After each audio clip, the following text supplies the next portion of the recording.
Welcome again guys to my channel. This is Janel Idanyo. At sa video kong ito, update lang po tayo ulit regarding po sa spot activation ni MoveIt po, no?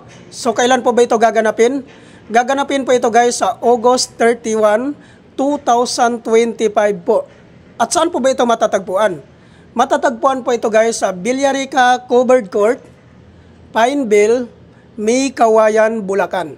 Yan po ang pinaka-exact location po ng ating MoveIt spot activation po, no? Ano po ba ang mga requirements na kailangan po nating i-prepare before po tayo pumunta sa spot activation na ito? Ang number 1 po na requirements dito guys, which is yung professional driver's license. Number 2, motorcycle ORCR. Number 3, 2020 and above motorcycle year model.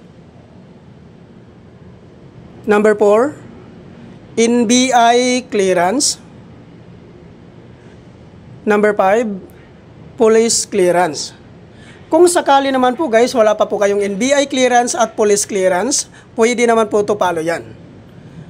At regarding naman po sa mga sikanhan po na pagkabili ng kanilang mga motor, ay kailangan nyo lang pong magdala ng deed of sale. Kailangan po guys, nakanotarize po yun. At tungkol naman po doon sa hindi po nakapangalan sa inyo yung mga motor, ay kailangan nyo lang pong magdala ng authorization letter. At hingian nyo po ng one valid government IDC owner, ipotocopy nyo po, at papirmahin nyo po ng 3 beses. Yan po lahat ang mga requirements na kailangan po nating i-prepare before po tayo pumunta sa spot activation na ito. At ang kagandahan po dito guys, pag once ma-activate ka po dito, ay maabil mo po ang mga previous po na binibigay po dito ni MoveIt. Ano po ba ang mga previous na binibigay dito ni MoveIt? Ang number 1 po na previous dito guys, which is yung pre-helmet. Number 2, pre-tow jersey. Number 3, pre-raincoat. Number 4, free 30 days, zero commission. So, napakagandang panimula po nito guys, no? Dahil meron ka na pong 30 days, zero commission po. Pag once ma-activate ka po dito, at once mag-start ka na pong bumiyahe dito, sigurado po makakaipon ka po dito dahil po, zero commission ka po for 30 days po.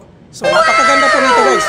At ang kagandahan pa po dito guys, pag once ma-activate ka nga po dito, ay maabil mo po dito ang tinatawag na shared plate po ni MoveIt. Ano po ba ito ang tinatawag na shared plate po ni MoveIt? Ang ibig sabihin po nito guys, pag once ma-activate ka nga po dito, ay magkakaroon ka po ng 3 service type. Ano po ba ito ang tinatawag na 3 service type? Ang number 1 po dito guys, which is yung MoveIt Moto Taxi. Number 2, Grab Express. Number 3, Grab Food. So napakaganda po dito guys, no? Dahil automatic po may 3 service type ka po kaagad dito guys. So sana po wag nyo na pong palagpasin ang pagkakataon na ito, no? Kung ikaw po ay professional driver's license holders at gusto pong maging isang part ng MoveIt Rider, pumunta lang po kayo sa spot activation na ito. Uulitin ko po, ang venue po ng ating spot activation ay matatagpuan po ito sa Villarica Covered Court, Pineville, May Kawayan, Bulacan. So sana po guys, nakakatulong pa ito ang update ko na ito sa inyo. Thank you for watching.